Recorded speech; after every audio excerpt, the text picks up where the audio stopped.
یہ علمی چمن ہے رش کے زون، یہ مظہر شان عرض دکن۔ السلام علیکم ورحمۃ اللہ وبرکاتہ۔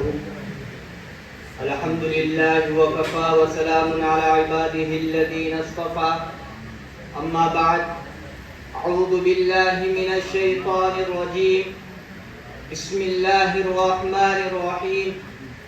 قال اللہ تعالی: ان الذین یلحدون فی آیاتنا لا یخفون علینا، وقال فی موضع آخر: وَلِلَّهِ الْأَسْمَاءُ الْحُسْنَى فَادْعُوهُ بِهَا وَذَرُوا الَّذِينَ يُلْحِدُونَ فِي أَسْمَائِهِ سَيُجْزَوْنَ مَا كَانُوا يَعْمَلُونَ۔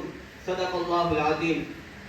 صدر جلسہ محترم و مکرم حکم حضرات اور اساتذہ اعظام اور میرے بھائیوں اور دوستوں، ہم جس دور سے گزر رہے ہیں وہ گو نہ گو اور مختلف الانواع فتنوں میں ہم موجود ہیں، لیکن سب سے خطرناک وہ فتنے ہیں جن کا نتیجہ زوال ایمان ہے۔ انہی مزیل ایمان فتنوں میں سے ایک فتنہ الحاد ہے۔ حضرات، محدث اعظم علامہ کشمیری علیہ رحمہ اپنی بے مثال کتاب اکفار الملحدین میں مقاصد الطالبین فی اصول الدین کے حوالے سے الحاد کی تعریف یوں نقل کرتے ہیں کہ نبی کی نبوت کا اقرار اور اسلامی شعائر کا اظہار کرنے کے باوجود ایسے عقائد رکھنا جو متفقہ طور پر کفر ہے، الحاد کہلاتا ہے۔ بالفاظ دیگر، وہ بے دین آدمی جو اسلام کا دعویٰ تو کرتا ہے اور کفری عقائد رکھتا ہے، اس کو ملحد کہتے ہیں۔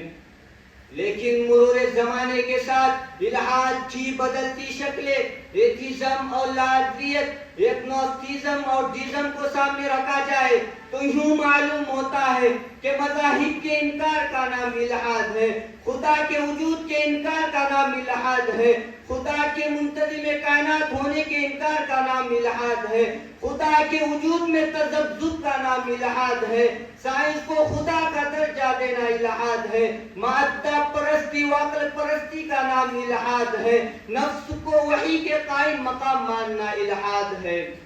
حضرات، الحاد کوئی نئی چیز نہیں ہے۔ جس طرح مذہب ہمیشہ سے ہے، اسی طرح منکرین مذہب بھی، لیکن وہ انگشت ششم کے برابر تھے۔ لیکن دورہ میں جس طرح الحاد کے حاملین کی پذیرہ ہمت افزائی پشت پناہی کی جا رہی ہے، اس سے یہ بالکل واضح ہے کہ الحاد ایک مستقل و منظم فتنہ بن گیا ہے۔ چنانچہ پیو ریسرچ سینٹر کی رپورٹ دیکھیں تو وہاں لکھا ملتا ہے کہ ہر سال 1 لاکھ مسلمان اپنا مذہب چھوڑ رہے ہیں۔ یہ صرف وہ تعداد ہے جو حکومتی اعتبار سے رجسٹر کی گئی ہے۔ دور حاضر میں مسلمانوں کو اس الحاد فکری کے ساتھ ساتھ الحاد عملی کا بھی سامنا کرنا ہوگا۔ غیر محسوس طریقے سے یہ فتنہ عوام میں پھیل رہا ہے، جس کو بیان کرنے زبان کانپ اٹھتی ہے، قلم اپنی سیاہی چھوڑ دیتا ہے، دل و دماغ میں عجیب سی کیفیت طاری ہو جاتی ہے۔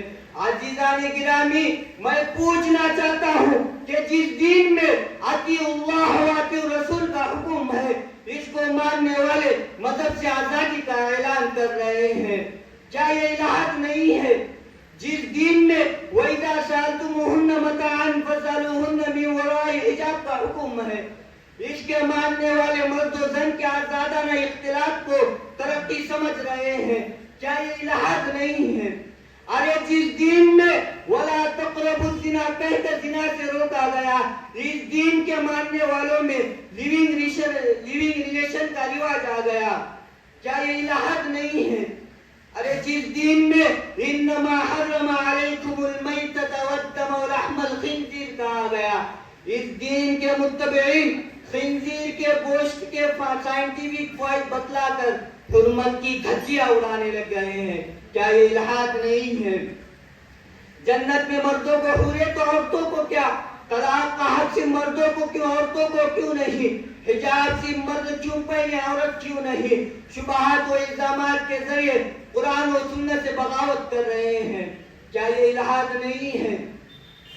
حضرات، ایسی نازک صورتحال میں الہاد کا جو طوفان بدتمیزی پھیل رہا ہے، اس کے سدباب کے لیے ایمانیات میں پختگی کی فکریں کرنی ہوگی، درست عقائد کے اہتمام کے لیے مستعد ہونا ہوگا، اپنے اصلی ادارے قائم کرنے کے حد درجے فکریں کرنی ہوگی، شبہات کے سلسلے میں ماہرین سے رجوع کرنا ہوگا، بلا تحقیق بات قبول کرنے اور پھیلانے سے پرہیز کرنا ہوگا، علماء اور عوام کے درمیان کے فاصلے ختم کرنا پڑے گا.